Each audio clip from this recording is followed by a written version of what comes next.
மரண தருவாயில் அலெக்சாண்டர் தனது தளபதிகளை அழைத்து தனது இறுதி ஆசையாக 3 விருப்பங்களை கூறுகிறார். 1. என்னுடைய சவப்பெட்டியை தலை சிறந்த மருத்துவர்கள் தான் தூக்கி கொண்டு செல்ல வேண்டும். 2. நான் இதுவரை சேர்த்த பணம், தங்கம் மற்றும் விலை உயர்ந்த கற்கள் போன்றவைகளை என்னுடைய இறுதி ஊர்வலத்தின் பாதையில் தூவி கொண்டு செல்ல வேண்டும். 3.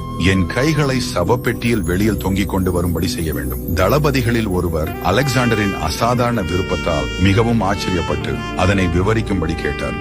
அதற்கு அலெக்சாண்டரின் பதில்கள் தான் மிகவும் முக்கியமானவை. 1. தலை சிறந்த மருத்துவர்களால் கூட என்னை நோயிலிருந்து காப்பாற்ற முடியாது, மரணத்தை தடுக்க முடியாது என்பதை உலகத்திற்கு தெரியப்படுத்துவதற்காக. 2. நான் இந்த பூமியில் சேகரித்த கைப்பற்றிய பொருட்கள் பூமிக்கே சொந்தமானவை என்பதை தெரியப்படுத்துவதற்காக. 3. எனது கைகள் காற்றில் அசையும் போது மக்கள் வெறும் கையுடன் வந்த நான் வெறும் கையுடன் போவதை உணர்ந்து கொள்வார்கள். நாம் இந்த பூமியில் பிறக்கும் போது கொண்டு வருவதெல்லாம் நாம் இந்த பூமியில் வாழும் காலம் மட்டுமே.